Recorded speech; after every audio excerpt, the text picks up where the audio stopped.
All right, guys, this is your last Photoshop selections demo. Oh my gosh, that's so loud. Okay, so this last one is to show you probably, I don't know, it's hard to pick a favorite, but arguably my favorite of the selection tools, which are the lasso tools. So we've kind of gone from least sophisticated to most sophisticated. So the first one we learned was the marquee tool, which selects rectangles and ovals. Then we practiced the quick select tool and the magic wand tool.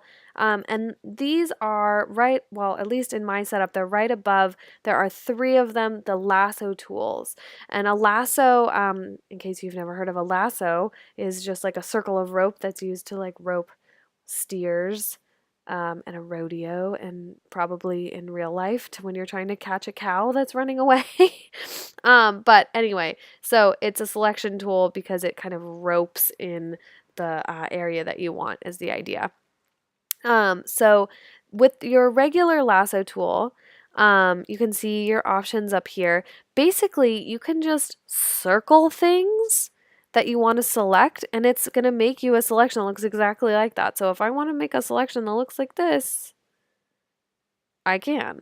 The main thing to remember with your lasso tool is that you have to go back to the beginning again in order for it to work. So I can't just, you see if I kind of just do half a circle here, it's just going to do a straight line across to connect it back. So if I wanted to, let's say I just want to do a really loose selection, this is terrible, but you get the idea. Once I connect it back to the beginning again, that's when I get my marching ants. So that's my regular lasso tool. It's really good for when you want to do, really individual shapes for your selection. Maybe you're doing something abstract, or maybe you're selecting something that doesn't need to be very specific, and you can kind of freehand it in that way. So again, I can edit just my selection and get something kind of funky like that if I wanted to. So I'm going to undo that. I'm going to go back in my history and fix it. So that's my lasso tool. The next tool is even, well, I don't know if it's more precise. Basically, the next tool is called your polygonal lasso tool, and a polygon is a flat-sided shape.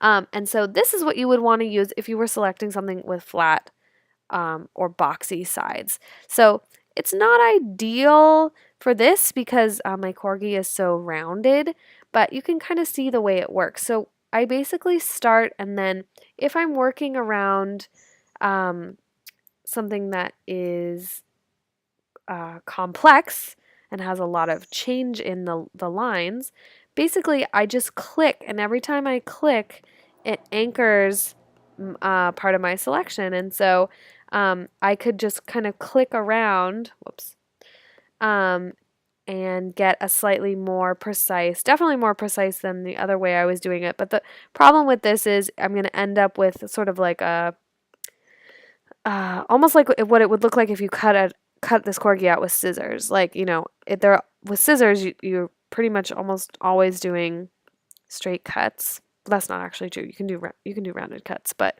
let's pretend like we were doing only straight cuts with our scissors. That's what we're going to end up with here is a lot of, unless you really took the time and clicked like 100 million times. So one thing I want to show you is now that I'm back at the beginning again, there's a tiny circle that appears in the bottom right hand side of my polygonal lasso little clicker, and that's what tells me that I'm back to the beginning again. So I know you probably can't see it from where you're sitting, but when you're trying this out, just notice that when I get back to, I'll just do a really simple one here. When I get back to the beginning again, that little circle pops up, so you can see it appear, disappear, appear, disappear. Okay.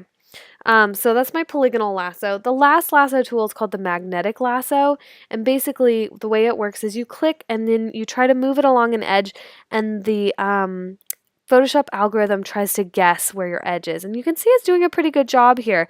There is a fair bit of contrast between the corgi's fur and the carpet, and so it's doing a pretty decent job guessing where that edge is supposed to be. It actually looks like the selection might end up being better than even that polygonal lasso tool. So this is a good option for you. It really, again, as I've mentioned, it depends on how complex you want it to be. But actually, if you look at that, that's pretty good. All right, the last thing that I want to show you is, let's say, so I've just selected my corgi, but let's say what I actually want to do is to delete the background.